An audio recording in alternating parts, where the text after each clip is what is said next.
She didn't knock. She didn't ring. She just opened the door like she still lived there.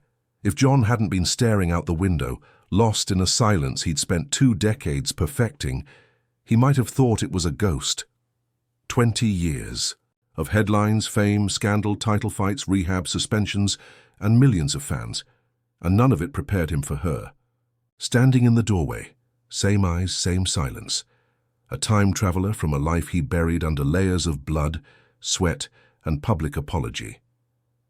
Before we go any further, hit that like button, subscribe, and share this video with someone who believes in second chances, or maybe just loves a jaw-dropping story. Trust me, this one will leave you speechless. Jon Jones, the legend, the monster, the comeback king. He'd fought men that could break spines with their bare hands, but his knees nearly buckled when she said just one word. Hi, 20 years. 20 years and she said hi. Her name was Leah. Not was, actually. Is. Leah never changed her name, never changed her number, but she disappeared. One day, Jon woke up to an empty apartment, her toothbrush gone, her half of the closet hollow, her scent fading into nothing, no note, no text, no goodbye. At the time, he thought it was karma. Maybe she couldn't take the pressure, the parties, the violence. Maybe he was too much, maybe she was scared, or maybe she just vanished because the truth was uglier than any of that. He stared at her now, older, but still lightning, in human form. Her curls were tied up carelessly like she'd run through a storm. Her clothes ordinary, but it wasn't about that. It was the energy, the tension. Jon felt like the ring was right there in his living room, and she was the only opponent who could actually break him. He didn't say her name, didn't trust his voice. She walked in, gently closed the door behind her, and waited. The silence stretched. He finally asked, "Why now?" Her answer wasn't a sentence. It was a question. "Do you remember what happened? The night before I left. The night before." God. Of course he remembered. Every minute, every word, every mistake. That was the night everything changed. The night he was supposed to propose. But she never got the ring. She found something else instead, and she never told anyone what it was, not until now.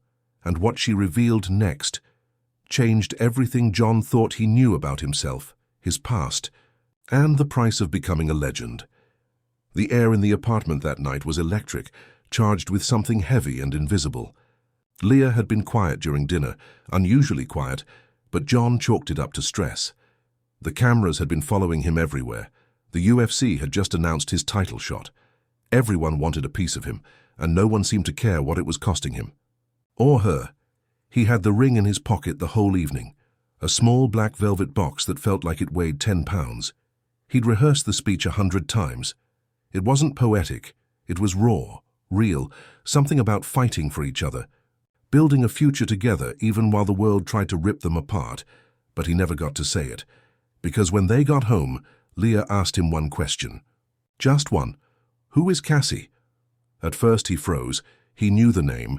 Everyone knew Cassie, the model, the scandal, the tabloid headlines that he had spent 2 months denying. He looked Leah in the eyes and tried to lie again. Tried to say it. Was just a rumor, a setup, something stupid from the past. But Leah already knew. And this time she had proof. She reached into her purse and pulled out a photo. One he'd never seen before. One that could only have come from someone who had access. Someone close, it was them. Jon and Cassie, together, intimate, caught in a moment that was supposed to be private, supposed to be forgotten. She didn't yell. That's what gutted him the most. She just looked at him like she didn't know who he was anymore. And then she walked into the bedroom, grabbed a duffel bag and started packing. He begged. He dropped to his knees, said it meant nothing, said she was everything. She zipped up the bag. And then she turned to him and said something he would never forget. You don't get to destroy people and call it ambition. That was the last thing he heard from her, until today. Now, 2 decades later, Leah stood in the same apartment, rebuilt, renovated, redesigned with championship money and endless regrets, and asked him if he remembered that night. I remember everything, he said, voice low. But I don't understand why you're here, after all this time. Leah reached into her coat and pulled out a folded document, a birth certificate. At first he thought she was showing him proof of someone else's life. But then he saw it, the name, the date, the father. His breath caught. "You had a child," he whispered. She nodded, and for the first time since she walked in, he saw the weight behind her eyes. A daughter. She's 20 now. Jon stumbled back like she'd hit him with a right hook. He tried to process the math, tried to understand how 20 years of silence had hidden something so massive.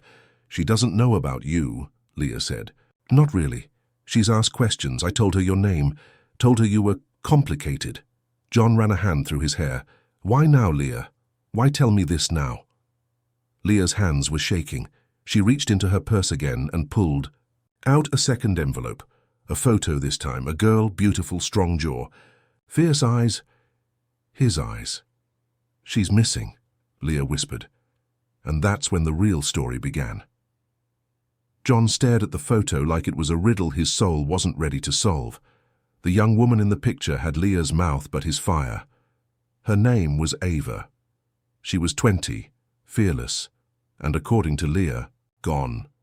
"She left 3 weeks ago," Leah said, her voice cracking but controlled. "Told me she was going on a trip with friends. I didn't think anything of it at first. She's independent, strong-willed. But when she didn't answer my calls, for 2 days straight, I started digging." Jon's mind was a storm. 20 years without knowing he had a daughter, and now he was being told she'd vanished. He felt his pulse pounding like he was about to walk into the octagon again. But this wasn't a fight he could train for. This wasn't about titles. This was about blood, about time, about a past he never confronted, and a future he might lose before he even knew it existed. Leah pulled out a small notebook, worn and creased. "Ava's. I found this in her room," she said. "She's been writing in it for years, most of it's harmless poetry notes, but the last few entries... Jon, she was looking for you." The words hit harder than any punch he'd taken. "Why?" he asked, almost afraid of the answer. Leah hesitated. Then she opened the notebook and began to read aloud. "He was never just a fighter. He was a myth, a monster, a man I was never allowed to meet. But I need to know who he really is, even if it hurts, even if it ruins everything." Jon looked away. "Why didn't you tell me?" he whispered, voice hoarse. Leah set the notebook down. "Because I didn't want her to grow up thinking she wasn't enough without you. I didn't want her chasing your shadow. I wanted her safe." He stood in silence, jaw clenched, chest heaving. "And now she's gone." Leah nodded. "I traced her phone. Last ping was in Albuquerque, near a gym, a place you used to train." That hit Jon like a gut punch. He knew the place, knew the people, or at least he used to. It had been years since he set foot there. Too many burned bridges, too many ghosts. But if Ava had gone looking for her roots, it made sense she'd start there. "I'll find her," he said, suddenly filled with purpose. "Whatever it takes." Leah shook her head. "You're not a cop. You're not even the man you used to be." Jon stepped closer. "Exactly. I'm better." She studied him, trying to see the truth in his face, and for the first time she softened. "There's something else," she said. Before she disappeared, she met someone online, a guy, older. They'd been talking for months. Jon's fists clenched. "You have a name?" She handed him a printed message. A username, Final Round 87, no photo. Just messages, cryptic, vague, but always pushing Ava to learn the truth about her father. "Meet me, I'll tell you what your mother won't." Jon's blood went cold. This wasn't random. This was personal. Somebody was pulling strings, and they were using his daughter to do it. He hadn't been back to Albuquerque in over a decade. The city hadn't changed much, but Jon had. He wore a hoodie, kept his head down. Fame used to be a weapon. Now it was a liability. The last thing he needed was a viral photo of UFC legend Jon Jones returns to old gym splashed all over social media, especially when his mission was personal and dangerous. The gym was still there, tucked between a pawn shop and a closed-down diner, its red and black sign faded but defiant. It smelled like sweat, ambition, and old ghosts. As he stepped through the door, time folded in on itself. People stared, some recognized him instantly. Others just sensed the presence of something heavy. The owner, an old coach named Marco, came out from the back, limping from years of fights he never got paid enough for. His eyes widened when he saw Jon. "I thought you were done with this place," Marco said, voice low. Jon didn't smile. "I need your help." They sat in the office, walls lined with posters of champions, many of whom Jon had outlasted or outlived. He slid the printed messages across the desk. "Final round 87. He's been talking to someone I just found out is my daughter." Marco's face didn't change, but his fingers twitched. Jon noticed. "You know something," Jon said. Marco hesitated, then nodded. "He trains here, or trained, comes in late, pays cash, keeps to himself." Jon leaned forward. "Name?" Marco sighed. "Derek. Derek Mace." Jon's blood turned to ice. He knew that name. Years ago, during his peak and when he was winning titles and breaking records, there was a guy in the circuit who didn't quite make it. Mace was brutal, skilled, but always second best. And he hated Jon for it. There had been a fight, not in the cage, but outside a bar. Mace claimed Jon stole something from him, a sponsorship, a chance, a future. It was all lies, but the hatred had been real. Now he was back, and he was using Jon's daughter to settle a score. Marco gave Jon an address, a small apartment downtown. "But be careful," he warned. "That man's got nothing to lose." Jon drove there in silence, hands gripping the steering wheel like it was the neck of a rival. The building was run down, covered in graffiti, the kind of place where people vanished and nobody asked questions. He climbed the stairs slowly, heart pounding, each step heavier than the last. At the door he paused, took a deep breath, knocked once, no answer. He knocked again, still nothing, then he heard it. A soft sound, movement. He stepped back and kicked the door open. The apartment was dark, empty, but not abandoned.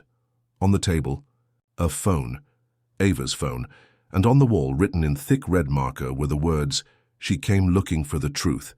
Now it's your turn." Then, a sound from the bedroom. He rushed in, and what he saw froze him. A laptop, streaming, a video. Live, Ava, tied to a chair, eyes wide with fear, and behind her, Derek Mace smiling. The live stream was glitchy, but there was no mistaking what he was seeing. Ava, bound, terrified, sat in a dimly lit room, surrounded by silence and menace. Behind her stood Derek Mace, older but unmistakable, his smile as venomous as Jon. Remembered. Jon's heart pounded with the raw panic of a father watching his child in danger. He leaned in toward the laptop, eyes locked on the screen. "Hello, Jon," Mace's voice crackled through the speakers. "Welcome to your reckoning." Jon didn't move. "I see the fear on your face. Good. You should be afraid, because I'm going to give you exactly what you gave me 20 years ago. Pain, humiliation, and silence." Ava cried out, "Dad!" But Mace put a hand on her shoulder and she froze. "You stole everything," Mace continued. "The contracts, the fame. You thought you left me behind. But I've been here all along, watching, planning." Jon gritted his teeth. "Where is she? What do you want?" "I want the truth," Mace growled. "But not just for me, for her." He reached over and lifted a file into view of the camera. Medical documents, photos, even police reports. Then he dropped the bomb. "You don't even know who she really is, do you?" Jon's eyes narrowed. "Check her blood type," Mace said. "She's not yours." The room went silent. Jon felt like the floor disappeared under him. "You're lying." "I'm not. You were too high, too drunk, too busy being the great Jon Jones to even know what you were doing. You think Leah told you the truth? She told me everything when she came looking for help. You were never the father, just the myth." Jon's breath caught. It wasn't possible. It couldn't be. But a voice inside whispered, "What if it is?" "I've taken care of her," Mace said. "While you were out making headlines and excuses, I was the one who gave her answers. I showed her what it means to fight without fame, to hurt without the crowd." "She doesn't believe you," Jon said. "She came looking for me." Mace tilted his head. "And look where that got her." Then he did something Jon didn't expect. He untied Ava. She stood, shaking, confused. "What are you doing?" Mace stepped back. Go to him. Ava ran from the frame. The live stream cut. Jon stared at the blank screen. Then, a knock at the door. He opened it, and she was there, alive, pale, crying, and very, very real. They stared at each other. So many years, so many lies.